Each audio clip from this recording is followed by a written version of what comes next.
Former U.S. Secretary of State and Envoy on Climate Change, John Kerry, has expressed the readiness of the United States government to help Nigeria transit to clean energy and overcome other challenges caused by the impact of climate change.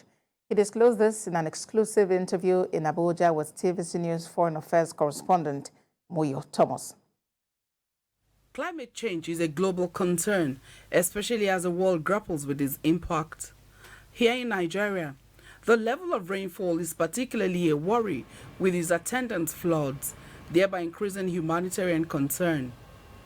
Another worry is the global plan to transition to clean energy and where that places Nigeria and other African countries. John Kerry says this is one of the purposes of his visit to Nigeria. I'm here because Nigeria, particularly as an oil and gas producer, can help us affect the future by making sure everybody understands if we deploy more renewables, if we deploy wind and solar, it's cheaper, it's cleaner, it doesn't make you, tied to someone else's energy, and it will be helpful if Nigeria were setting an example to the rest of the African continent that renewables have to be a big part of the mix going forward. That's really what we'd like to try to accomplish. Talking about these alternatives that you just mentioned, alternatives right now is very expensive, very, very expensive. in Nigeria. Actually, it's cheaper. It's cheaper than long term, cheaper. But then to set it up is really expensive. If you want a solar panel now, it costs millions of naira. Talking about the Nigerian experience. But that's where countries should help Nigeria. That is actually and provide assistance to be able to make the transition. And there are people prepared to help to do that. We among them. If Nigeria makes the decision, yes, we are prepared to deploy renewables, we have plenty of people who will be ready to step up and help make that happen. Okay. And talking about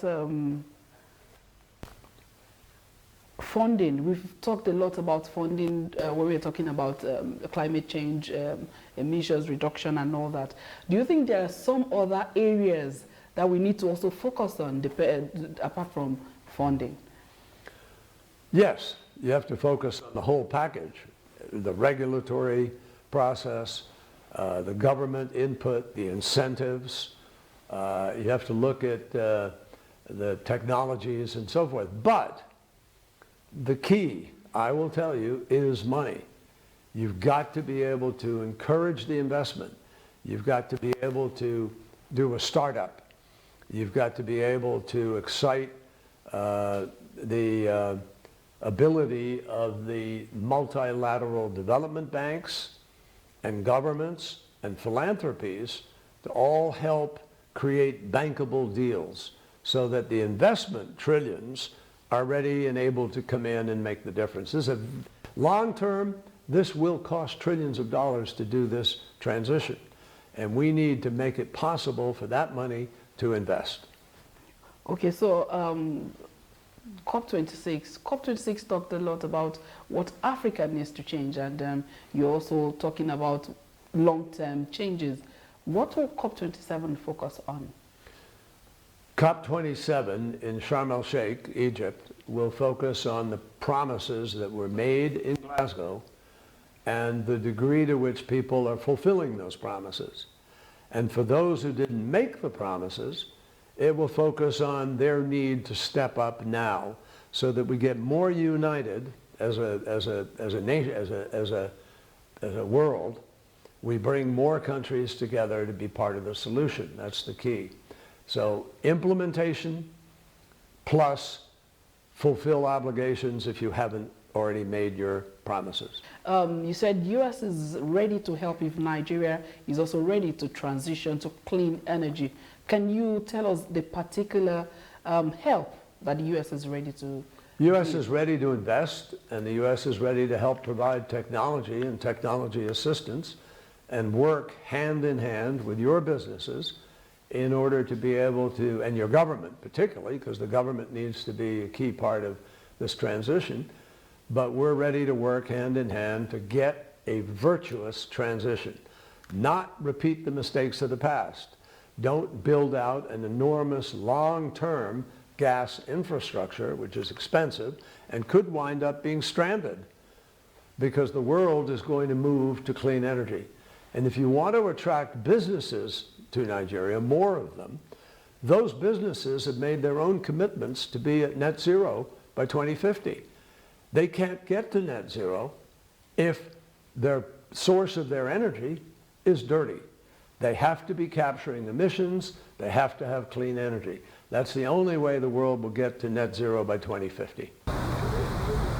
Wuse Market, one of the largest urban markets in Abuja, has a challenge of not just noise pollution, but also carbon emissions.